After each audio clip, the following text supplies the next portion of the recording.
kan tidak akan tegak hari kiamat kecuali akan keluar 10 tanda tersebut.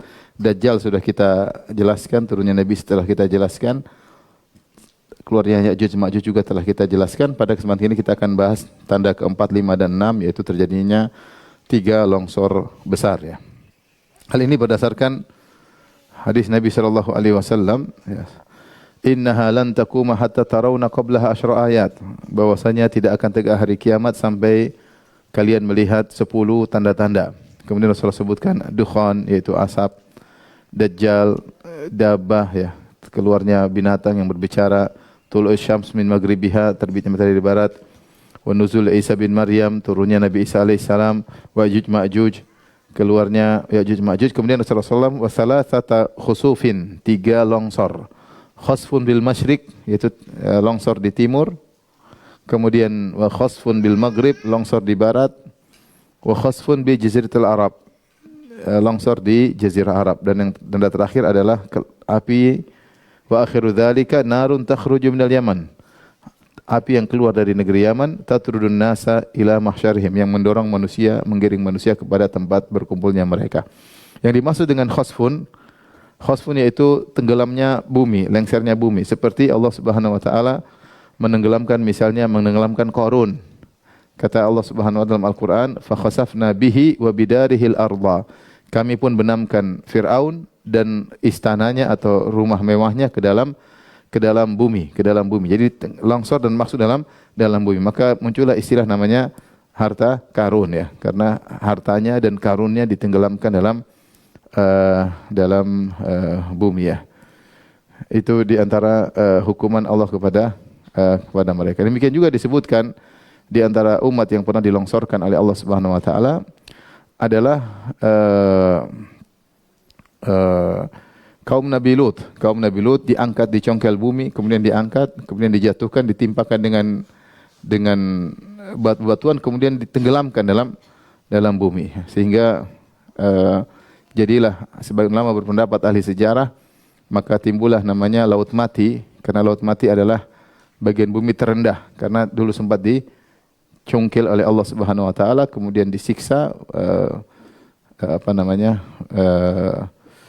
kaum Nabi Lut, kemudian diangkat, kemudian dijatuhkan, dibenamkan dalam bumi ya. Jadi itu namanya al-khasf secara bahasa Arab, yaitu ditenggelamkan. Jadi bukan secara longsor, tapi tenggelamkan, masuk ke dalam, jadi seakan-akan bumi jatuh ke bawah, jadi longsor ke dalam, itu namanya khasfun. Rasulullah SAW bersabda, sayakunu ba'di khasfun bil masyriq, akan ada setelahku longsor besar di timur. Wa khasfun bil maghrib, dan akan ada longsor besar di bagian barat bumi, yaitu baratnya kota Mekah atau kota Madinah. Wa khasfun fi jazirah Arab, dan ada longsor besar di jazirah Arab. Dan para ulama mengatakan, di antara Ibnu Hajar rahimahullah taala, terjadi longsor, tetapi kata Ibnu Hajar mungkin yang dimaksud oleh Nabi SAW longsor yang sangat besar, yang bikin hebat, luar biasa ya. Ada longsor-longsor kecil-kecil kita sering dengar ya.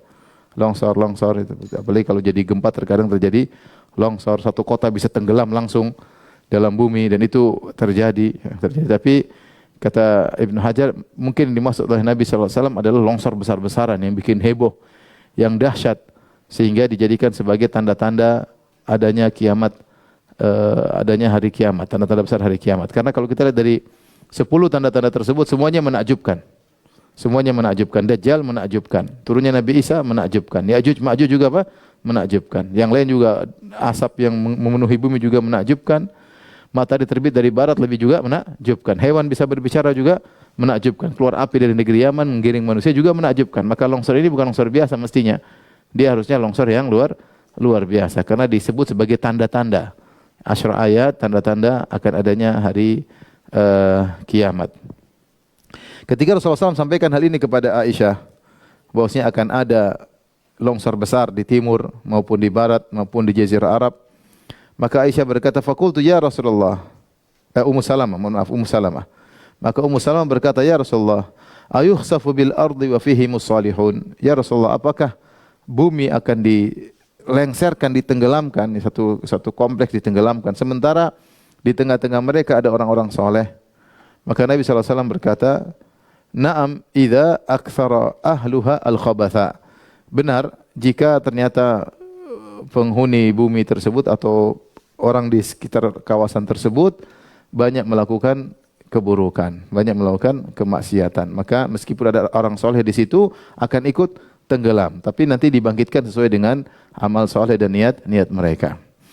Oleh karenanya kejadian yang baru-baru juga terjadi di tanah air kita. Saya sempat ke sana, saya ngobrol-ngobrol sama ada suatu daerah yang kemudian bergeser, kemudian amblas semua ya, longsor, terjadi gempa. Di antaranya mereka mengatakan tempat itu terkenal, suatu tempat main judi lah, tempat maksiat lah, tempat ini, kompleks ini terkenal. Kompleks terkenal ya. Wallah alam ya. Kita bilang namanya musibah. Benar musibah terjadi karena ada gempa, karena ada pergerakan lempeng bumi atau karena ada sebab-sebab duniawi. Tapi di antara sebab-sebab dunia tersebut ada sebab di balik itu juga, yaitu sebab kelakuan manusia. Kelakuan manusia. Allah telah berfirman, "Dhaharal fasadu fil barri wal bahri bima kasabat aydin nas." Telah nampak kerusakan di daratan dan di lautan akibat ulah perbuatan manusia. Liyudhiqahum ba'dalladzi amilu, agar Allah ingin membuat mereka merasakan akibat perbuatan sebagian perbuatan mereka, la'allahum yarji'un, semoga mereka sadar. Dan Allah Subhanahu wa taala telah berfirman juga, "Ma asabakum min musibatin fabima kasabat aydikum wa ya'fu an katsir." Tidaklah menimpa musibah kepada kalian kecuali akibat perbuatan-perbuatan kalian sendiri, dan Allah memaafkan banyak dari kesalahan-kesalahan kalian. Jadi longsor yang luar biasa. Sebagaimana Allah pernah longsorkan Qarun yang begitu sombong dan angkuh, Allah longsor bagian itu aja, bagian tempat dia rumahnya longsor. Yang lain tidak. Allah mampu karena semua alam semesta ini adalah milik Allah Subhanahu wa taala. Oleh karena di antara keutamaan orang-orang beramar ma'ruf nahi mungkar, kalau terjadi kerusakan tetap ada yang beramar ma'ruf nahi mungkar, tetap berikan nasihat. Entah diikuti enggak diikuti bukan urusan, tapi tugas orang-orang yang diberi ilmu, diberi kemampuan untuk tetap menegakkan amar ma'ruf nahi mungkar semaksimal yang bisa dia lakukan ya, dengan ceramah, dengan khutbah-khutbah Jumat misalnya, atau dengan nasihat-nasihat melalui grup-grup WhatsApp. Yang bisa dilakukan nasihati ya. Karena kalau sudah tidak atau ditinggalkan amar ma'ruf nahi mungkar, maka bisa terlaknat sebagaimana Banu Israel. Lu'inal ladzina kafaru min bani Israil ala lisani Dawud wa Isa bin Maryam dzalika bima asaw wa kanu ya'tadun kanu la yatanahawna 'an munkarin fa'alu.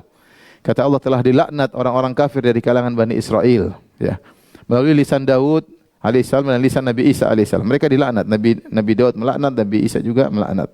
Kata Allah, dzalika bima asaw wa kanu ya'tadun. Hal itu semua karena maksiat yang mereka lakukan dan pelanggaran yang mereka lakukan. Kanu la yatanahawna 'an munkarin fa'aluh. Mereka tidak beramar ma'ruf nahi mungkar, tidak mengingkari apa yang dilakukan oleh sebagian mereka.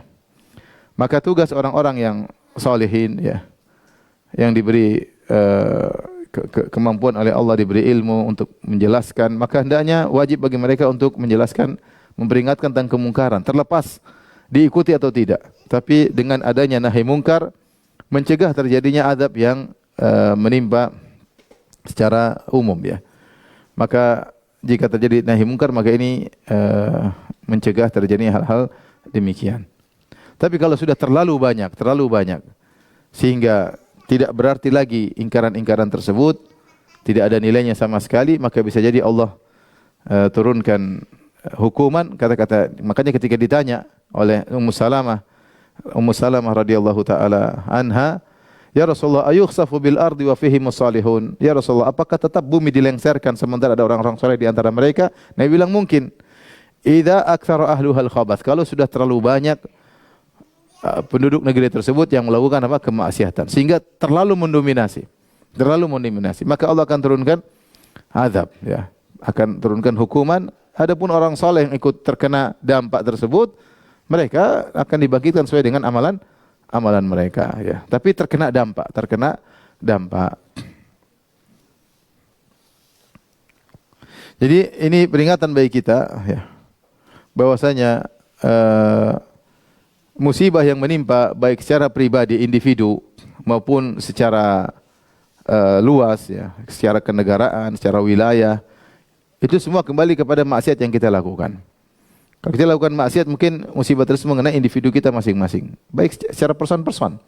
Sebagai seorang suami, sebagai seorang istri, ya, sebagai seorang anak, sebagai orang tua, ya, sebagai status sebagai bos atau status sebagai anak buah. Bisa saja musibah itu menimpa person demi person sesuai dengan maksiat yang dilakukan. Dan musibah yang menimpa tidak mesti harus berupa musibah berupa fisik atau materi. Terkadang musibah mengena agama seseorang. Dan ini yang lebih besar daripada musibah terkait dengan fisik. Kalau seorang musibah terkena fisiknya, terkena hartanya, terkena keluarganya, kemudian dia masih imannya kuat, tidak ada masalah, ya. Tidak ada masalah. Ya, yang jadi masalah kalau musibah tersebut mengenai agama seseorang. Makanya di antara doa Nabi sallallahu alaihi wasallam, "Wala taj'al musibatana fi dinina." Ya Allah, janganlah kau jadikan musibah terkait dengan agama kami. Jadi malas ibadah, jadi malah senang bermaksiat, hobi dengar musik, senang nonton film, udah malas dengar pengajian, rasanya berat untuk baca Al-Quran ditinggal terus, tiba-tiba hati menjadi pelit, banyak hal, ya. Salat malam tadinya dikerjakan kemudian ditinggalkan, mulai berani membangkang kepada suami mulai nakal, kemudian macam-macam, akhirnya macam-macam. Dan itu musibah tidak menimpa fisik, mungkin malah tambah cantik, tambah keren, tambah ganteng, ya. Tapi agamanya rusak. Maka seorang waspada terhadap maksiat, karena maksiat pasti memberi dampak, kata Ibnu Qayyim. Pasti memberi dampak, enggak mungkin enggak ada dampaknya. Minimal dampak yang pertama, dia menerpa atau menyerang hati seseorang sehingga hatinya berubah. Hatinya berubah dari tadinya khusyah kepada Allah Subhanahu wa taala berubah menjadi tidak takut kepada Allah Subhanahu wa taala. Ini yang sangat berbahaya, perubahan agama seseorang dari tadinya bertakwa, tadinya saleh berubah menjadi buruk sedikit demi sedikit. Saking hukuman tersebut begitu perlahan, terkadang orang tidak merasa. Ini yang bahaya. Terkadang Allah kasih hukuman tersebut, perubahan hatinya dari saleh menjadi enggak saleh itu sangat perlahan, seakan-akan natural. Sehingga dia tidak menyangka, dia tidak sadar bahwa dia sudah berubah. Seandainya dia mau kembali ke masa lalunya, dia lihat bagaimana dia 2 tahun lalu dibandingkan sekarang, dia akan tahu dia telah berubah banyak sekali. Tapi ketika dia tidak melihat dia ikuti secara perlahan-perlahan, seakan-akan dia biasa-biasa aja.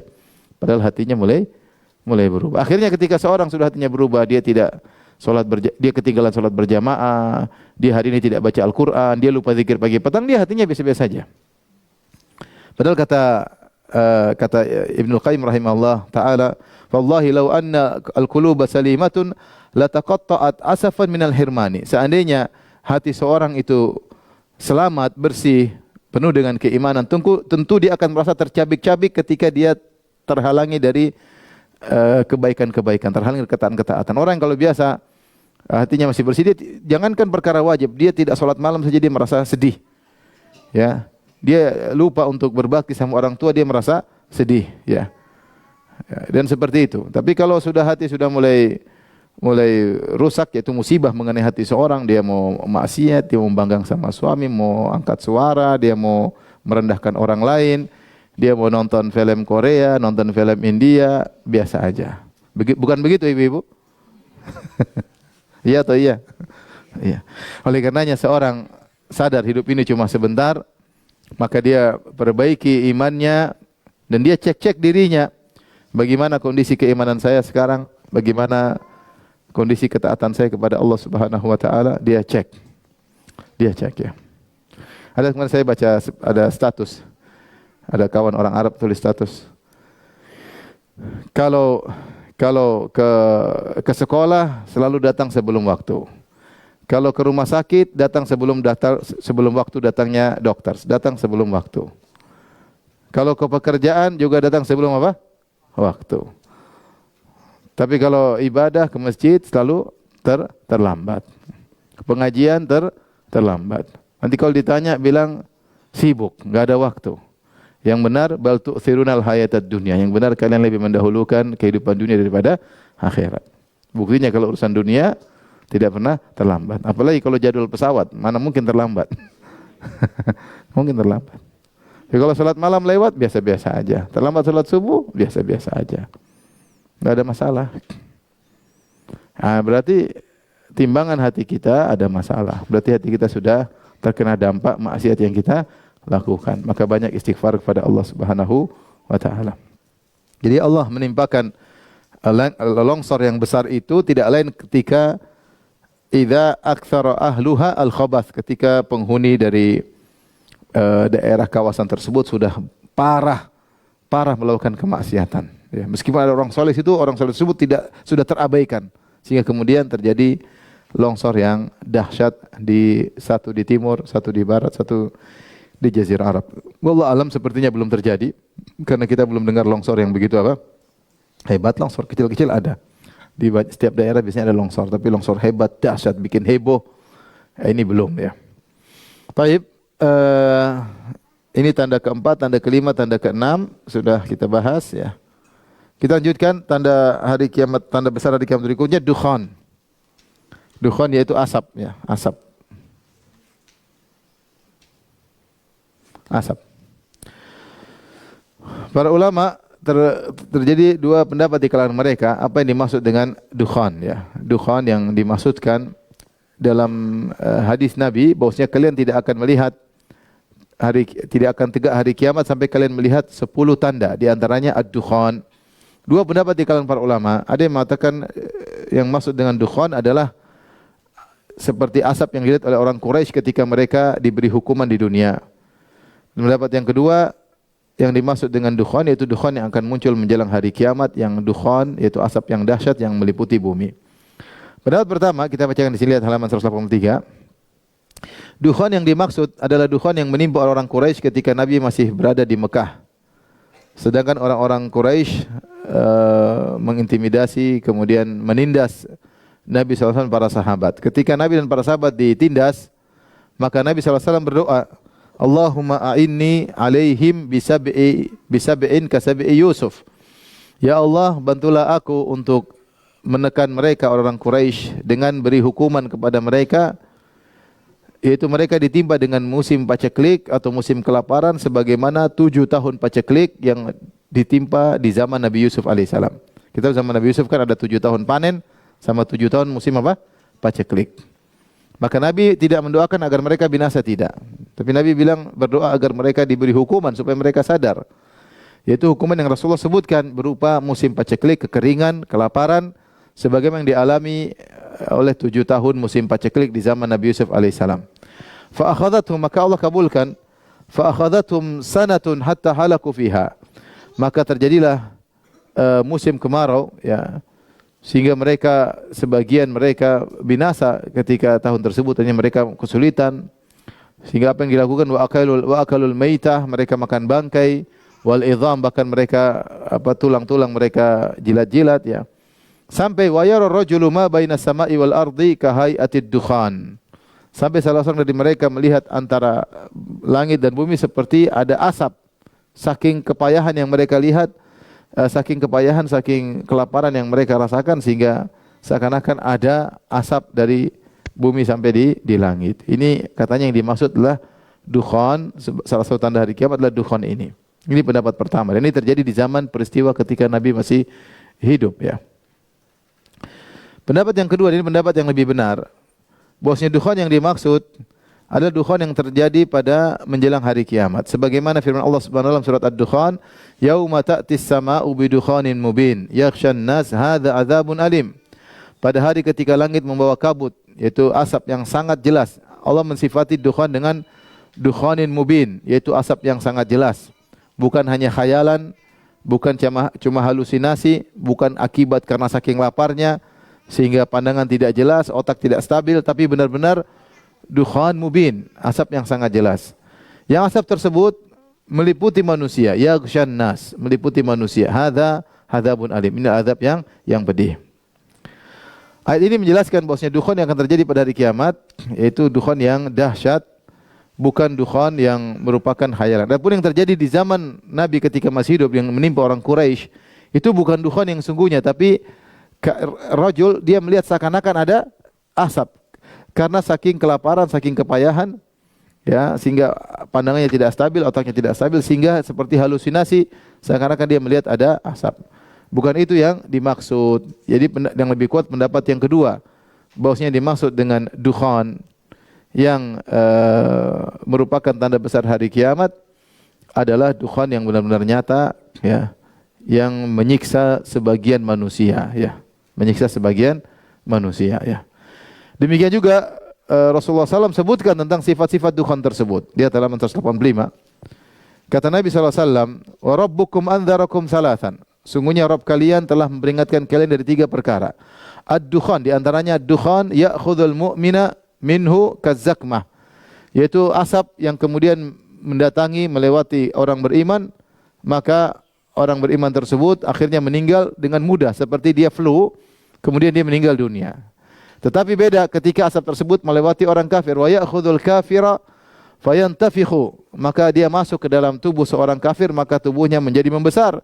Wa yakhruju min kulli masma'in minhu, sampai asapnya sampai menembus telinganya, keluar dari asap. Wa thaniya ad-dabah wa tsalitsah dajjal. Adapun yang kedua adalah tentang hewan yang berbicara, yang ketiga adalah dajjal. Jadi Rasulullah mensifatkan tentang asap tersebut bukan asap biasa, tapi asap yang masuk bagi orang kafir dalam tubuhnya sehingga akhirnya dia pun mengembang sampai keluar asap dari kepalanya.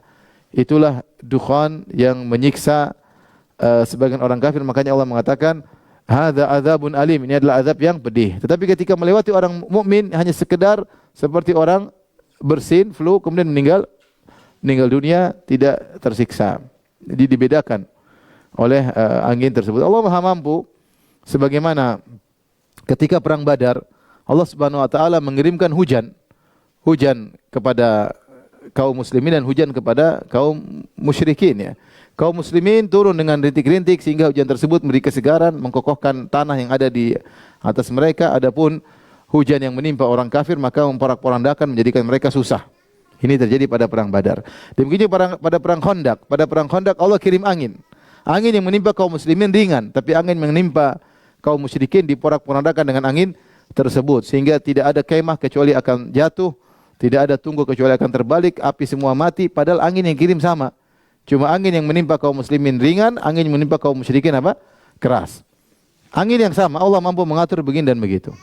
Bahkan kita lihat ketika terjadi gempa di sebagian daerah, kita dapati ada rumah kokoh, sebelah kanan hancur, sebelah kiri apa? Hancur. Seakan-akan gempa tersebut berjalan, dia milih-milih mana yang mau dia hancurkan. Ini terjadi, itu nyata.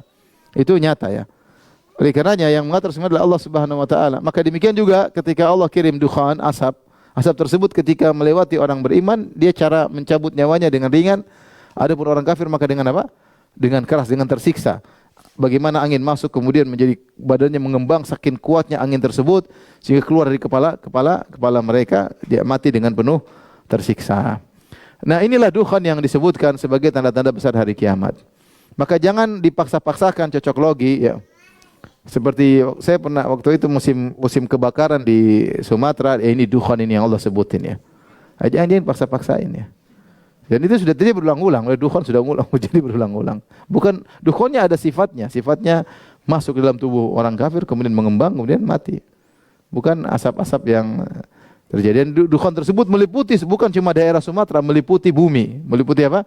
Bumi. Jadi beda, ya. Meliputi bumi, ya. Makanya saya pernah ngisi di Singapura, saya juga kaget. Itu musim udah lama sekali. Saya di Singapura itu musim kebakaran hutan, bukan yang ini, sebelumnya lagi. Ketika saya ngisi di masjid, orang-orang pada protes, kata dia, "Ustadz, kenapa orang-orang Indonesia bikin kita susah?" Saya bilang, "Ada apa?" Dia bilang, "Ada pembakaran, asapnya sampai ke Singapura." Oh, sampai kayak begitu, maksudnya, oh ternyata lagi kasus waktu itu sampai asap itu sampai ke Singapura. Padahal yang punya kebun terkadang orang luar negeri, bukan? Terkadang bukan orang apa dalam negeri. Intinya kita tidak boleh cocok logi karena yang disebut oleh Nabi sallallahu alaihi wasallam adalah sifat dukhannya khusus. Ya. Saya sempat waktu itu ada seorang dai yang ceramah, inilah dukhan yang Nabi sebutkan. Saya bantah khusus waktu itu, tidak boleh seperti itu. Ya. Mencocok logikan, ya. Sehingga menganggap asap yang tersebar sebagai dukhan yang dimaksud. Karena dukhan yang dimaksud sebagai tanda hari kiamat memiliki cirinya meliputi seluruh manusia, bukan cuma wilayah tertentu. Kemudian tadi kalau melewati orang beriman maka orang beriman tersebut akan meninggal dengan mudah. Adapun jika melewati orang kafir maka akan masuk dalam tubuhnya, mengembang, kemudian dia kesakitan, kemudian meninggal, ya.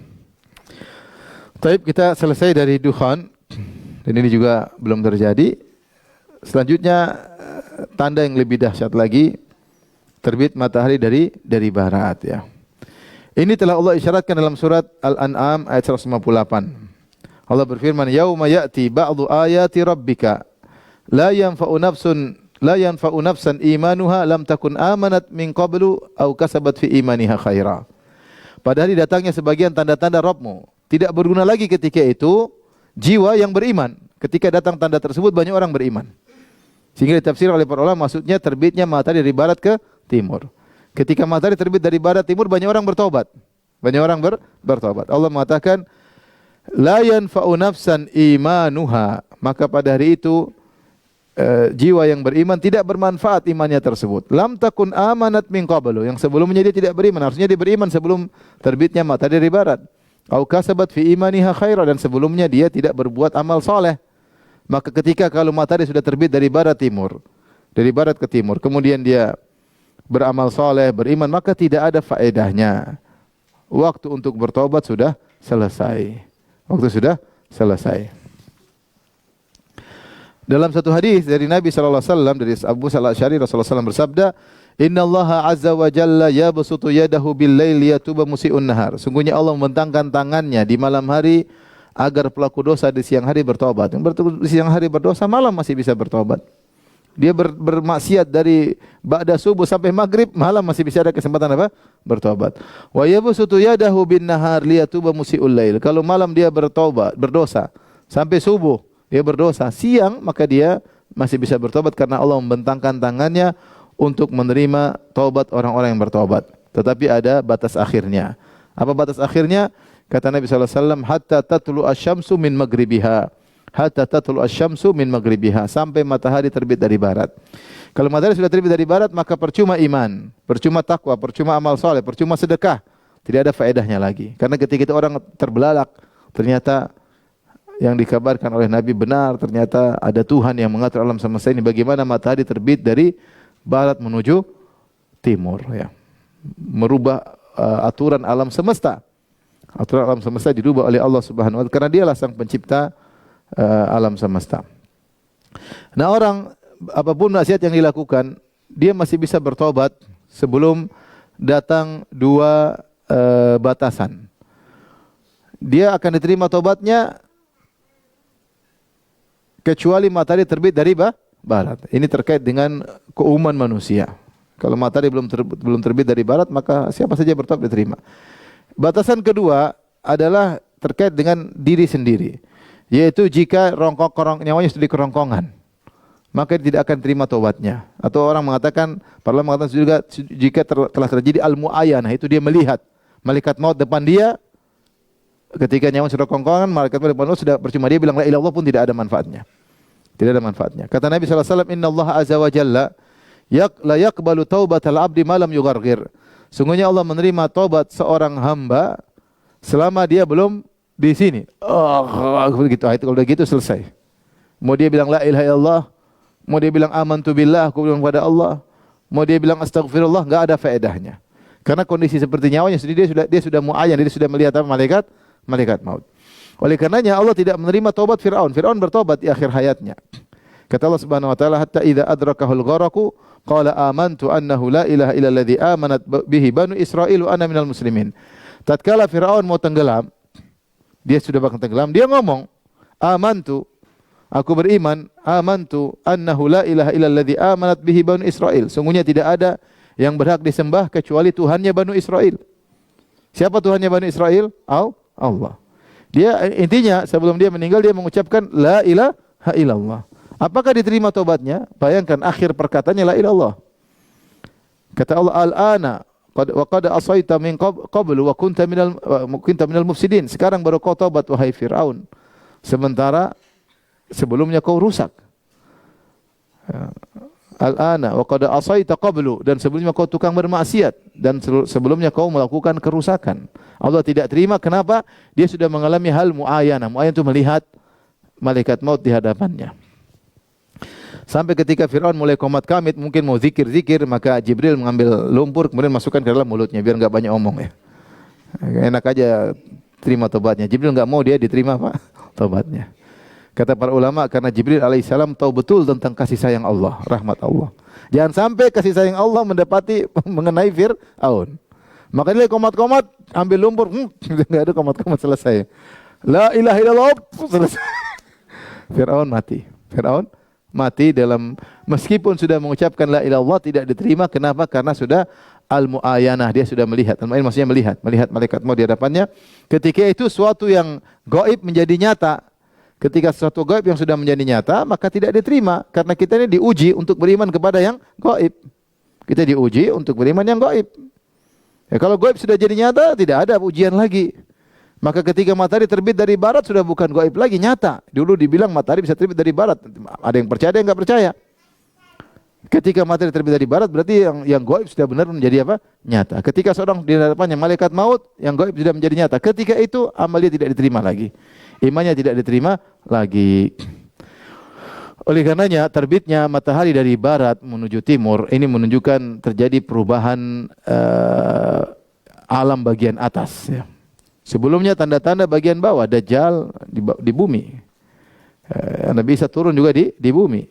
Ya'juj dan Ma'juj juga di bumi. Longsor besar-besaran juga di bumi. Sekarang perubahan besar yang dahsyat terjadi di langit. Bayangkan kemudian rembulan matahari dari terbit dari barat menuju timur. Makanya disebutkan ada seorang kalau tidak salah Al-Imam Syafi'i atau Imam Abu Hanifah ketika dia sedang duduk melonjorkan kaki, tiba-tiba ada seorang datang dengan pakaian keren, pakai sorban, seakan-akan ahli ilmu. Ya. Kemudian dia duduk di depan imam ini tersebut karena enggak enak dia pun melipatkan kakinya. Kemudian dia bertanya tentang masalah puasa. Intinya dia tanya, kapan kita boleh berbuka? Maka kata imam ini, dia pikir jangan-jangan pertanyaan apa ini kok, kapan kita berkata dia, kata imam ini, jika matahari apa? Tenggelam. Matahari apa? Tenggelam kita berbuka. Dia tanya lagi, gimana kalau mataharinya balik lagi? Kata imam ini, saatnya saya julurkan kaki saya lagi. Ini orang bahlul berarti. Ustaznya matahari balik lagi berarti hari kiamat. Kalau matahari balik lagi berarti apa hari? Hari kiamat. Kirain pertanyaannya keren ternyata. Gimana kalau matahari balik lagi? Lah ini ya, gimana matahari balik lagi hari kiamat sudah enggak ada puasa-puasaan lagi, selesai. Jadi saatnya saya menjulurkan kedua kaki saya lagi. Jadi matahari yang bisa merubah matahari terbit dari barat timur adalah Allah Subhanahu wa taala. Taib, tanda berikutnya yaitu hewan yang mampu berbicara, dabbah.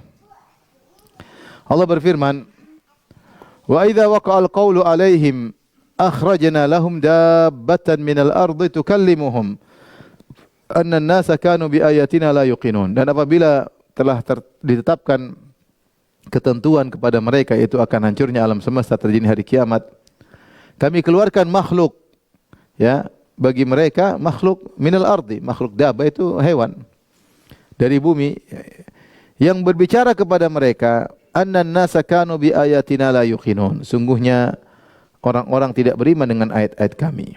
Ayat-ayat kami.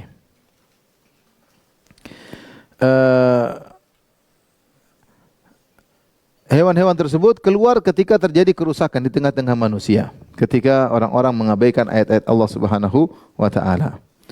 Disebut dalam suatu hadis oleh Ibnu Umar, Rasulullah SAW bersabda, "Inna awwalal ayati khurujan tulu'us syamsi min maghribiha."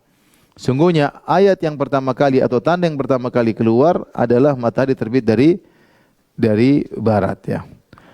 Wa khurujud dabbati 'ala nasi dhuhan, dan keluar hewan tertentu di tengah-tengah manusia di waktu duha. Wa ayyuhuma ma kanat qabla sahibatiha fal ukhra ala ithriha qariban. Siapa saja di antara keduanya yang keluar, salah satunya maka yang satunya menyusul dekat. Jadi Rasulullah SAW mengatakan di antara ayat yang pertama kali muncul sebagai pertanda hari kiamat adalah terbitnya matahari dari barat dan munculnya hewan. Rasulullah bilang ini bersamaan, berbarengan nih. Kapan salah satunya muncul, maka yang satunya akan nyusul dekat, tidak lama. Ya, tidak lama. Maka ada yang mengatakan hewan dulu keluar waktu duha, kemudian matahari terbit dari apa? barat. Namun pendapat yang lebih kuat adalah matahari dulu. Matahari terbit dari barat, baru kemudian hewan. Karena ketika matahari terbit dari barat, semua orang beriman. Ketika semua orang beriman, keluar hewan menjelaskan percuma kalian beriman. Kalian dulu tidak mau beriman. Jadi yang benar matahari terbit dari barat dulu, baru kemudian hewan keluar. Ya. Kemudian Rasulullah SAW bersabda dalam hadis Abu Umamah tentang sifat hewan ini. Ya. Takhruju dabbatu fatasimun nasa ala kharatimihim. Muncullah hewan. Kemudian hewan tersebut, ini hewan bentuknya kayak apa? Allah alam bisawab. Sepertinya hewannya banyak ya. Kemudian tugas hewan tersebut dia memberi cap kepada hidung-hidung manusia. Setiap melihat manusia dia kasih cap. Caranya bagaimana? Allah alam bisawab. Summa yakmuruna fikum, sampai orang-orang yang hidungnya dikasih cap oleh hewan tersebut menjadi banyak di zaman itu. Belum hari kiamat, tapi sudah menjelang hari kiamat. Aktivitas masih berjalan, tapi hewan tersebut muncul di mana-mana, dia kasih cap sama orang-orang yang lewat. Hatta yashtari rajulul ba'ira fayaqulu mimman ishtaraitahu, sampai ada seorang beli onta ketika itu, ada yang tanya sama dia, kau beli onta dari siapa? Fayaqulu ishtaraituhu min ahadil mukhattamin, saya beli tadi dari orang yang sudah dicap sama hewan. Saking banyaknya orang yang dicap sama hewan tersebut ya. Adapun bagaimana hewan tersebut bentuknya, keluar dari mana, ini enggak ada yang tahu. Enggak ada hadis yang sahih. Keluar dari Irak kah, keluar dari Indonesia kah, keluar dari, enggak ada yang tahu. Tapi hewan tersebut sepertinya banyak karena dia mencap manusia. Dia mencap manusia, dia bisa berbicara. Ini kita beriman saja ini mahal gaib, tapi akan terjadi menjelang hari kiamat. Menjelang hari kiamat. Dan hewan bisa berbicara, bisa ya, sebagaimana dalil akan hal itu banyak ya. Seperti Nabi Sulaiman mengatakan ulimna mantiqat thair, kami diajar tentang pembicaraan hewan. Maka burung hudhud diskusi sama Nabi Sulaiman. Nabi Sulaiman pun paham perkataan semut. Ketika semut berkata, ya ayuhan namlu dukhulu masakinakum la yahtimannakum Sulaiman wa junuduhu wa hum la yash'urun. Ketika Sulaiman dan pasukannya mulai lewat, maka seekor semut memberi peringatan. Dia mengatakan, wahai semut-semut sekalian, seluruhnya tanpa terkecuali. Wahai yang merasa semut, masuklah kalian ke dalam lubang-lubang kalian. Jangan sampai kalian diinjak oleh Sulaiman dan anak buahnya sementara mereka tidak sadar. Karena kalian kecil-kecil, diinjak kuda, diinjak onta, enggak sadar. Maka jangan salahkan Sulaiman karena dia tidak tahu. Ternyata Allah menjadikan Sulaiman mengerti tentang bahasa semut tersebut. Kata Allah, fatabassama dhahikan min qawliha. Sulaiman pun tersenyum karena dengar perkataan semut tersebut. Gimana tidak tersenyum? Semut tersebut kenal Sulaiman, Masya Allah. Terkenal di kalangan semut. Dan semut ini luar biasa, dia beramar ma'ruf nahi mungkar. Hati-hati, masuk semua nanti keinjak Sulaiman. Dia tidak mikir dirinya sendiri. Intinya Sulaiman mengerti bahasa semut. Ya, kita tidak tahu. Ada kisah lucu ini kisah nyata. Ada seorang dia ngobrol di suatu kebun. Dia bilang, dia cerita bahwasanya saya bisa bicara sama semut. Saya bicara sama semut. Semut itu kalau ada di rumah, saya bilang keluar, nanti dia keluar. Benar ya, berapa kali saya bilang. Semut itu kalau saya bilang keluar. Kayaknya semut paham bahasa dia, suruh keluar. Jangan semuanya keluar. Akhirnya ngomong, akhirnya pas lewat di kebun ada semut di kebun. Pas di kebun itu ada semut. Akhirnya ada yang candain, coba bilang semut ini suruh keluar. Dites langsung on the spot. Coba suruh semut ini keluar. Kata orang ini, saya spesial semut rumah. Bukan semut kebun. Kalau semut kebun disuruh mungkin nggak keluar. Tapi intinya bahwasanya hewan bisa berbicara mungkin. Burung hudhud juga ngomong sama Nabi Sulaiman. Ahattu bima lam tuhitu bih wa ji'tuka binaba'in min saba'in binaba'in yaqin. Wahai Sulaiman, aku punya ilmu yang kau tidak punya. Aku datang dari negeri Sabak dengan membawa kabar yang yakin. Kemudian dia cerita. Sulaiman dengar. Kemudian dia komentari. Alaihissalam. Ya. Dan Rasulullah juga pernah berkata dalam hadis, bainama rajulun bi baqaratin bainama rajulun tamshi bi baqaratin izraqibaha. Ketika ada seorang berjalan bawa sapinya, tiba-tiba dia naikin sapinya. Maka sapinya berbicara, inilah ukhlaq li hadza. Wahai bos, saya tidak diciptakan untuk ditunggangi. Yang ditunggangi itu begol, himar sama kuda. Saya sapi bukan untuk tunggangan. Wa innamal khuliqtu lil harth, tapi saya diciptakan untuk bajak. Ya. Maka sahabat ketika mendengar Rasulullah pernah cerita begitu, cerita ada hewan yang sapi dulu berbicara, sahabat berkata, "Abaqaratun tatakallam ya Rasulullah?" Apakah sapi berbicara? Kata Nabi sallallahu alaihi wasallam, "Fa inni uminu bidzalik wa Abu Bakr wa Umar." Sungguhnya saya beriman dengan hal ini, Abu Bakar dan Umar juga beriman dengan hal ini. Walaysa huma sama. Ketika itu Abu Bakar dan Umar lagi tidak hadir di majelis. Tapi kata Nabi, kalau Abu Bakar dan Umar dengar ini pasti membenarkan. Pasti membenarkan. Jadi ada hewan yang bisa pernah berbicara. Dan jangan heran, jangankan hewan, bahkan dalam hadis-hadis disebutkan bagaimana batu memberi salam kepada Nabi sallallahu alaihi wasallam. Kata Rasulullah sallam, inni la a'lamu hajaran bi Makkah kana yusallimu alayya qabla an ub'ats. Sungguhnya ada batu di kota Mekah yang selalu beri salam kepadaku sebelum aku jadi nabi. Nabi, wa inni la a'rifu ulan, saya tahu batu itu di mana sekarang. Kalau Nabi lewat situ dia beri salam, "Assalamualaikum ya Muhammad." Rasulullah belum jadi nabi, bingung ini batu kok kasih apa? Salam. Rasulullah baru tahu setelah dia jadi nabi ternyata dia seorang nabi. Tapi sebelum dia jadi nabi sallallahu alaihi wasallam ada batu yang sering kasih salam. Ketika Nabi sallallahu alaihi wasallam makan, maka makan makanan para sahabat yang hadir mendengar makanan Nabi bertasbih. Allah membuat mereka bisa dengar makanan tersebut bertasbih. Demikian juga Nabi sallallahu alaihi wasallam pernah berkhutbah di Jizah, itu di batang korma. Rasulullah bersandar. Ketika ada yang kasih ide, "Ya Rasulullah, bagaimana kalau kita buatkan mimbar supaya kau bisa naik di atas mimbar tersebut?" Maka dibuatlah mimbar, kemudian batang korma tadi disingkirkan. Batang korma tersebut akhirnya sedih dan dia terisak-isak menangis.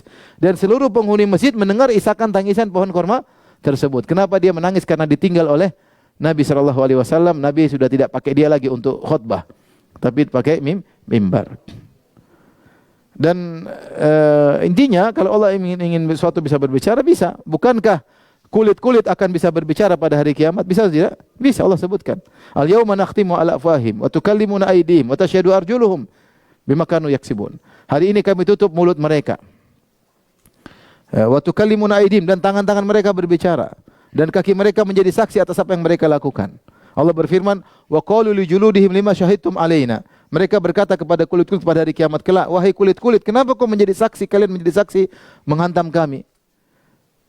Qalu antaqana Allahu alladhi antaqa kulla syai'. Kulit-kulit berkata, Allah telah menjadikan kami bisa berbicara sebagaimana menjadikan yang lain juga bisa berbicara. Rasulullah SAW juga mengatakan berzikir dengan jari-jari, fa innahunna mustantaqatun yaumal qiyamah. Sungguhnya jari-jari ini akan bisa menjadi saksi berbicara pada hari kiamat. Intinya hewan bisa berbicara mungkin ya. Jadi jangan bilang gimana, namanya juga tanda hari kiamat ya. Suatu yang menakjubkan ya. Bagaimana Nabi Isa turun juga menakjubkan, Dajjal, yang semuanya menakjubkan. Semuanya bisa terjadi kalau Allah berkehendak ya. Baik, ini tanda yang ke-9 ya. Tanda yang terakhir, api yang menggiring manusia.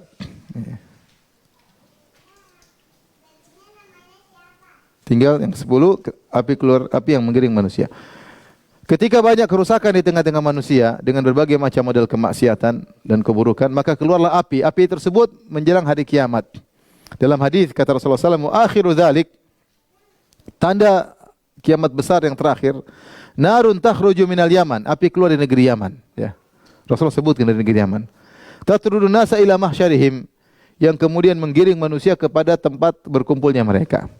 Ada sebagian klip-klip video mengatakan ini api ada di sumber api di negeri Adan di Yaman. Kita nggak bisa pastikan ya. Mungkin ada lahar, ada larva misalnya atau sumber api. Jangan bilang api ini yang bakalan keluar. Kita nggak tahu. Ini namanya cocokologi. Jangan paksakan. Kalau kita bilang sumber api di mana-mana juga ada, ya tidak. Di Indonesia juga banyak api ya.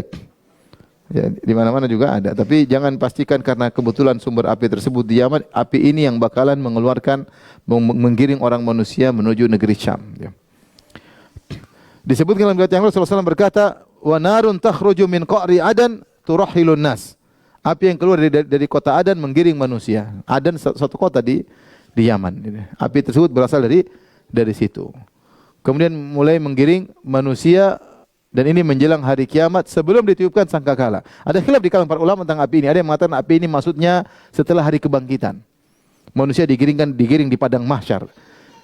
Padang mahsyar kita tahu bahwasanya pada hari kiamat. Nanti kita bahas yauma tubaddal ardu ghairal ardi was samawat. Bumi yang kita pijak ini nanti akan mengalami perubahan, digoncang oleh Allah. Idza zulzilatil ardu zilzalaha, digoncangkan. Wa akhrajatil ardu athqalaha, isi perutnya dikeluarkan. Kemudian bumi ini wa idzal ardu muddat, yang bulat dijadikan datar. Kemudian dikumpulkan manusia. Itu namanya ardul mahsyar. Ardul mahsyar, semua manusia dikumpulkan di situ. Sebenarnya ulama berpendapat yang dimaksud dengan api di sini adalah api yang terjadi setelah hari kebangkitan. Muncul api tersebut menggiring manusia. Tidak bisa lari sehingga mereka digiring satu tempat untuk dimulai persidangan. Ini pendapat. Sebagian berpendapat ini maksudnya adalah setelah hari kebangkitan. Namun yang benar api ini bukan setelah hari kebangkitan, karena Rasulullah tidak menyebutkan tentang hari kiamat sebelumnya. Tapi ini adalah hari yang terjadi menjelang hari api yang keluar menjelang hari apa?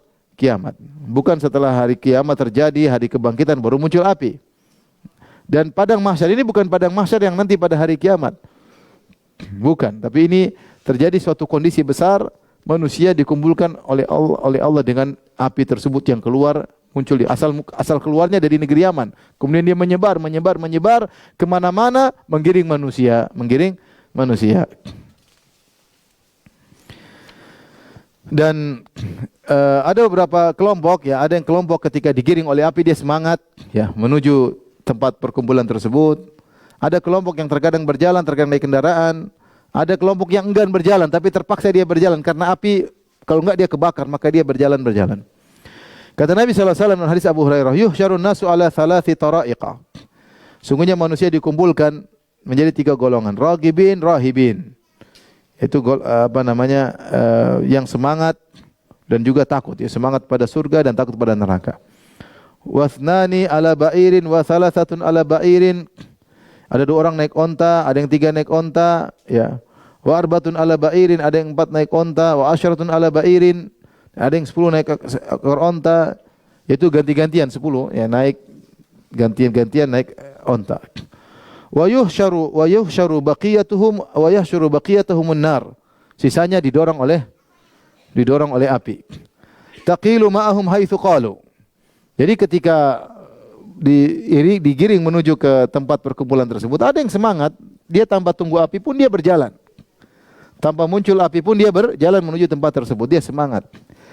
Sampai di antara mereka ada yang naik onta ganti-gantian. 1 onta mungkin 3 orang, 2 naik, 1 di jalan.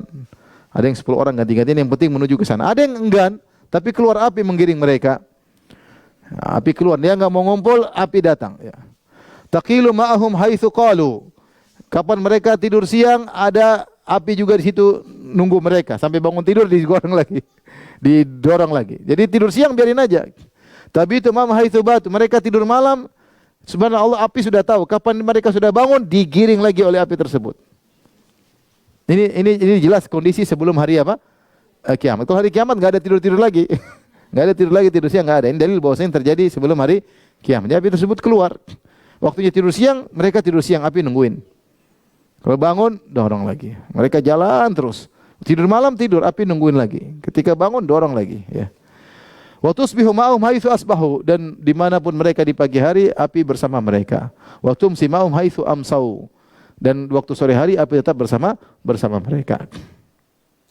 Digiringlah, dikumpul oleh Allah Subhanahu wa taala. Ini benar-benar menjelang hari kiamat, ya. Kemudian setelah itu disebutkan Allah pun mengirim angin. Dari hadis Nawas bin Sam'an, lihat halaman 191, "Idz ba'atsallahu rihan thayyibatan." Kemudian Allah mengirimkan angin yang baik. Fata'khudhuhum tahta abatihim. Lalu angin tersebut masuk ke bawah ketiak orang-orang yang beriman. Fayaqbidu ruha kulli mu'minin wa kulli muslim. Maka dia cabut nyawa setiap muslim, setiap mukmin. Wa yabqa syirarun nas.